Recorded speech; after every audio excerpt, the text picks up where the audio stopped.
And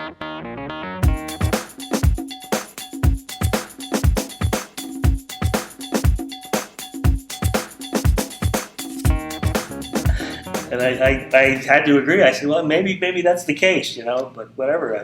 I'm on board if you'll have me. And we made the deal. But my contract had me down as a tutor, as a coach. And I think originally they were trying to get Alan Cumming to play the role of Stephen. He wanted to do it, but I think there was a conflict, a scheduling conflict. And then I had heard Adrian Brody's name tossed about. He wasn't like a huge star at that point, but he had worked quite a bit, and he was a known commodity. He had worked with Spike Lee on a film and a few other things, and he was the one that wound up with the role.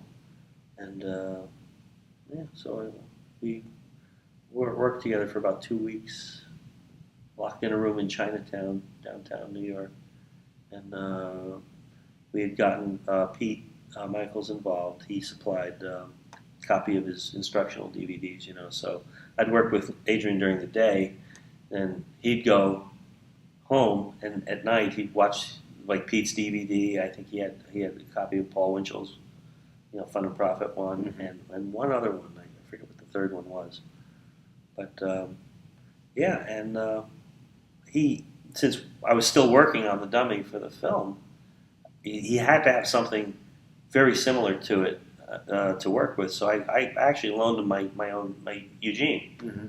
and so he had him for 2 weeks, And I said, well, anyway, I don't think he's going to go anywhere, and I showed him just some tricky little things, little moves, little quirky moves that he can incorporate, and he became really proficient, really fast at working the puppet, and I found out, as they were starting to shoot, that he was really getting good with the ventriloquism too. Because the original plan was that he would do the stuff, during the shoot, and I'd be on hand to work the puppet in close-ups, and be available to provide the voice for the puppet if they needed it.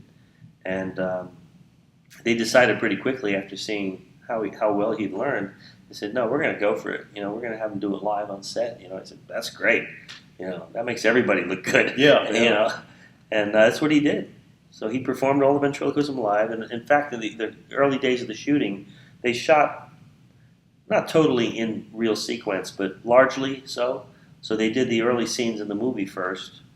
And when Steven, the character, was not supposed to be so proficient, and they actually told him to dumb it down. Because he had a pretty good technique by then, Wow. Yeah, he really pulled it off. He put a lot of work into it. You would have to be able to learn it in that short a period of time. Yeah, well, he was dedicated to it. He's a method actor, so it's total immersion type of thing, And he was good. Really, he was a good guy too. And